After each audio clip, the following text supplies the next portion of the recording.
Hi, I'm Winnie and I'm the Women's Health Physiotherapist at Papaya Clinic. So today I want to talk about perineal massage. We recommend pregnant women to do perineal massage from 34 weeks onwards and do it 2 to 3 times per week with a partner. So perineum is basically this area between your vagina and the anus. And because bub is coming out through, let's see, like that, yeah, so bub is going to stretch this way. It's going to stretch your pelvic floor that way and down. So the whole point of perineal massage is to prevent perineal tears, which happen between here to there. There are different gradings of perineal tear, and very commonly what we see in clinic is grade 1 to 2, which means that it tears down halfway and it doesn't affect your anal sphincter. The moment that it tears down to the anal sphincter, which is grade 3 and above, normally you'll be treated in the hospital by the hospital physios before you get discharged and coming back to see us. It is important to address that right away because it can affect your bowel movements, okay? So how to prevent perineal tears? 3 things. One is massage that you do, which is what I'm going to teach you now.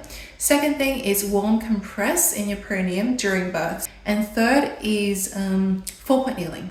So it can be 4-point kneeling on your hands and knees. It can be half 4-point kneeling. Sometimes when it comes to the perineum, they might do an episiotomy. If let's say bub is getting stuck, or they need to use vacuum or other interventions, then they might do an episiotomy, which is a cut diagonally that way, normally on the right side, so that you don't prevent tearing downwards. Yeah, and the recovery for episiotomy, it's very similar to a 2nd degree perineum tear. Okay, so how do we do the perineal massage? So first is you massage down this way, so you can do Z sort of strokes this way, you can go the other way, you can start here and go up, start here and go up, or the other way around, and then you can go that way as well. So you take up the slack of the tissue and then you pull aside. Yeah, so both sides, make sure you have some lubricant in your hand to make it more comfortable. You don't want to just be pulling skin. And then you also do these ones to go all the way down to relax the tissue. What you're feeling for is if you feel tension underneath the tissue, then we want to release that tension. And sometimes that can be tension from your neighboring muscles as well, because a lot of those, for example, your inner thigh muscles or like your deep hamstring sort of attachment points, all of that, you might be able to feel some of that tension around the area as well. So your goal is to make sure everything that's pulling into the perineum, you try to relax, okay?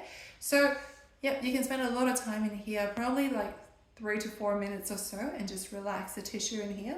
And then we actually go internal as well, okay? And we highly suggest for you to consult a pelvic health physio if you haven't. So we normally do like that much into the pelvic floor so that we are on the superficial pelvic floor muscle. And you can feel it normally when you're pregnant. The skin is there's a bit more swelling in here. So then you will go in, and then you can feel there's some muscle bundle in there. Once you find the muscle bundle, what we're going to do is imagine there's a clock, 3 o'clock to 6 o'clock, 3 o'clock to 6 o'clock. We're just doing the lower quadrant. So you go one finger in, you pull aside. So it's a translation. It's not a poking in like that, or it's not like a this. Yeah, you're actually trying to translate. So you're going to pull that way. Yeah, and then you asked the woman to do a contraction. So with that holding, she will contract around your finger. So let's say you do 4 seconds to 5 seconds, hold. As she relaxes, the muscle will relax more than what it was before, and you'll be able to take up the slack of the tissue. So it will give you more length, and so you will pull in a little bit further and hold. Yeah, and then with that new length, you ask her to contract again. Yeah, so she'll contract 4 to 5 seconds again. As she release, then you can go further. So every single time as she contract and release, you go further.